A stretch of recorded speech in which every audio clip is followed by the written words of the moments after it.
Hi friends, this is Harry. Cinema base அப்டேட்டில் அடுத்தது ஒரு வெறித்தனமான ஒரு அப்டேட்டோட வந்திருக்குங்க. நேற்று ஈவினிங்கே பார்த்தீங்கன்னாக்கா லோகேஷ் கனகராஜ் அவர்கள் ஒரு ட்வீட் ஒன்று போட்டிருந்தாரு. நாளை மாலை 6 மணி முதல் டிஸ்கோ அப்படின்ற மாதிரி போட்டிருந்தாரு. அதுலேருந்து எல்லாருமே பார்த்தீங்கன்னாக்கா டிஸ்கோன்னா என்ன, இது என்னவா இருக்க போகுது, படத்தோட டைட்டில் ஒரு டிஸ்கோவா இருக்குமா, இல்லை வேற ஏதாவது இவங்க சிங்க் பண்ணுறாங்களா அப்படின்னு சொல்லிட்டு பல விவாதங்கள் நடந்துருக்கு. சில பேர் அந்த டிஸ்கோக்கு என்ன மீனிங் அப்படின்னு சொல்லிட்டு கூகுளில் போய் சர்ச் பண்ண ஆரம்பிச்சிட்டாங்க. அதில் என்ன சொல்றாங்கன்னா, டிஸ்கோனா short hand for the word discotheque, a French word for library of phonograph records derived from bibliothèque அப்படின்ற மாதிரி போட்டிருக்காங்க. ஸோ இதெல்லாம் நம்ம எல்லாருக்குமே தெரிஞ்ச ஒரு விஷயம் தான்.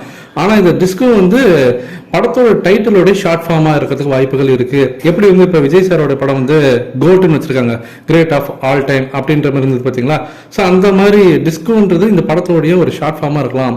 மேபி டைனாசர் இஸ் கம்மிங் அப்படின்னு கூட வைக்கலாம் படத்தோட பேரு. ஸோ அந்த மாதிரி அவங்க இஷ்டத்துக்கு என்ன வருதோ அவங்களோட கற்பனையை பற்றினாக்கா அப்படியே பயங்கரமாக இந்த இடத்துல தூவி விட்டுருக்காங்க அப்படின்னு தான் சொல்லணும்.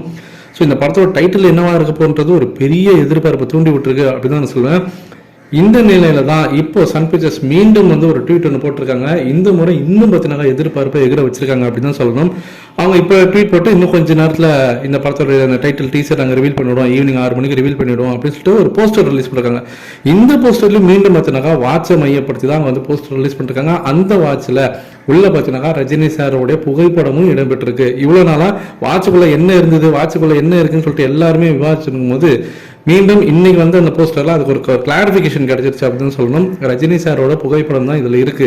ஸோ மீண்டும் அவங்க என்ன உணர்த்து வராங்கன்னா, இந்த படம் எதுவும் கோல்டு சம்பந்தமான ஒரு கதையா இருக்கலாம், மாஃபியா கேங் சம்பந்தமான கதையா இருக்கலாம், இல்லை இந்த டைம் வச்சு வரதுனால டைம் டிராவலா இருக்கலாம், ஸோ டைம் லூப்பா இருக்கலாம். ஸோ என்னவா இருக்க போகுதுன்னு சொல்லிட்டு ரசிகர் எல்லாருமே எதிர்பார்ப்புடன் காத்திருக்காங்க.